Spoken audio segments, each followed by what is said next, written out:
Olá pessoal, sejam bem-vindos a Histórias em Voz Alta. Subscrevam-se, deixem vossos comentários e vamos ao vídeo.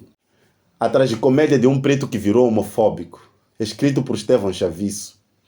Deixei um grupo de amigos na agradável tasca do Flávio, ali na esquina do Estrela Vermelha, por volta das 22 horas na sexta-feira. Depois dos 30 anos, qualquer programa entre amigos que tenha mais de 5 horas é entediante, mesmo quando há álcool à mistura. Em direção à Avenida Eduardo Mondlane, um homem juntou-se subtilmente ao meu passo e meteu conversa. O gancho para o início da conversa foi até engraçado. O homem alertava-me para os perigos de atravessar o coração da Estrela Vermelha depois das 21 horas. E eu, na gargalhada, respondi que nasci em Ulene. Não há comparação possível. Mas continuamos a conversa ao ritmo de um passo cada vez mais lento, até que ele admitiu que tinha a intenção de levar-me à cama. Fiquei fascinado com a sua frontalidade, principalmente por saber que qualquer outro jovem hétero da minha capital teria optado por deixar-lhe imediatamente com um hematoma na cara depois de tamanho atrevimento. Devo admitir que tive primeiro dúvidas sobre a posição que ele queria que eu ocupasse na eventual relação, mas não o questionei. Decidi continuar a escutá-lo esgrimir os seus argumentos num compasso cada vez mais lento. Senti-me por um momento a caça na mira de um predador, que quase já sem fôlego insistia em convencer-me que a sua cama era o melhor lugar para se estar naquela noite de sexta-feira. Continuei a escutar os seus argumentos e, embora com algum nível de desconforto, eu queria saber quem era este homem que me queria levar à cama. Um convite que nunca me foi diretamente feito pelas meninas, dentro destas 3 décadas que ando nas ruas da minha capital. Notei que, apesar de sua frontalidade, ele esperava de mim uma reação dura, tanto que me questionou depois de explicar que eu era hétero. Não me revoltei com o convite de um homem que me queria levar à cama, simplesmente porque estou consciente sobre a minha orientação sexual. Expliquei-lhe argumentando que, em minha opinião, uma reação violenta de minha parte face à abordagem denunciaria, no mínimo, a existência de dúvidas sobre a minha própria masculinidade, como ocorre com vários amigos meus, é claro.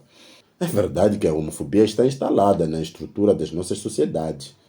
Até entre os que se consideram tolerantes e que, de peito erguido, afirmam que não são homofóbicos porque têm um amigo gay, sem observar o implícito preconceito que há neste tipo de comentários.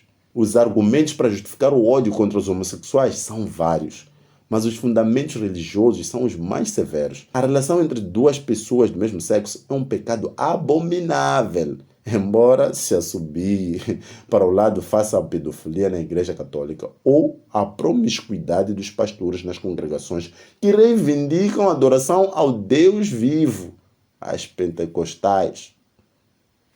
Como negros, vítimas do sistema brutal de segregação racial que até hoje nos assombra, devemos ser os primeiros a rejeitar qualquer argumento preconceituoso para com uma minoria, independentemente das nossas convicções políticas, religiosas ou até mesmo culturais.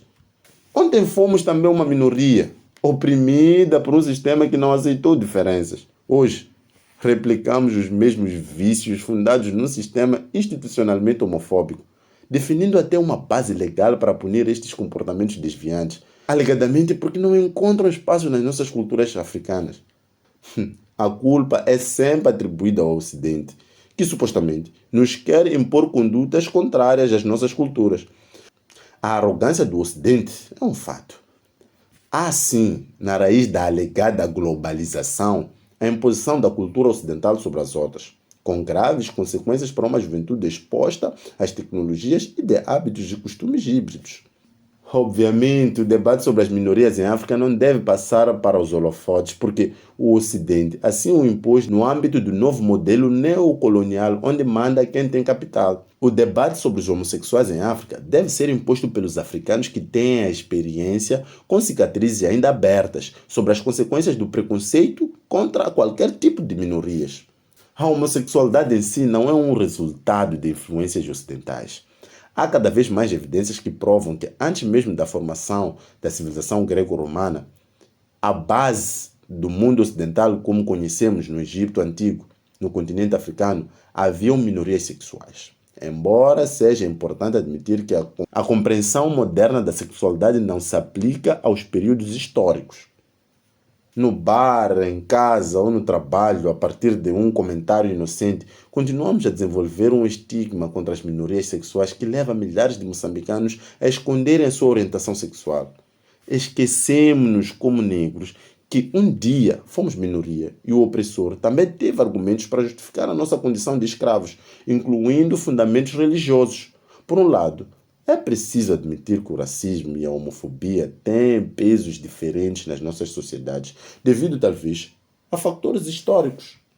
Mas é necessário travar agora o argumento falacioso que defende que este tema não é uma prioridade nas sociedades africanas. Há milhares de lésbicas, gays, bissexuais e transexuais escondidos por detrás das máscaras de conveniências nos nossos ministérios, na nossa polícia, nas nossas empresas, nos nossos bairros e nas nossas famílias. Como todos nós, essas pessoas merecem ser protegidas, na medida em que cada um de nós tem o direito de viver como a sua consciência determina. Em Moçambique, a Associação de Defesa de Minorias Sexuais, Lambda, continua numa batalha jurídica para ser reconhecida legalmente pelo governo, que se remeteu ao silêncio, embora ciente da inconstitucionalidade desta falta de resposta. Provavelmente, mais 5, 10 ou 20 anos se vão passar sem resposta.